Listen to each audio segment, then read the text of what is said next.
How to use interior care by Posh Auto Care. Step 1, make sure your interior is cool to the touch and out of direct sunlight. Step 2, you want to make sure any excessive debris, any grime are vacuumed before you begin with interior care process. We like to start with all the leather surfaces. So you can use interior care on leather or vinyl surfaces. You can spray directly onto the surface and then agitate with a stiff bristle brush.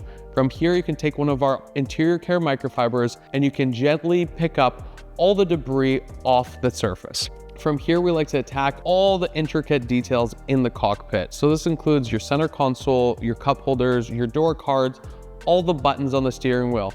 And we like to use the boar's hair brush or the soft bristle brush, depending on your interior surface. If you have a ton of touch screens, you're gonna wanna use the softer brush. If you have more coarse materials and heavy materials, you can use the boar's hair brush. Feel free to do a bit of experimenting with all 3 brushes. Last but not least, we like to spray directly onto the towel and then completely wipe down the dash and trim around you. You're gonna be left with a subtle but clean scent throughout your interior. To learn more about interior care and all the range of products we offer, visit poshautocare.ca.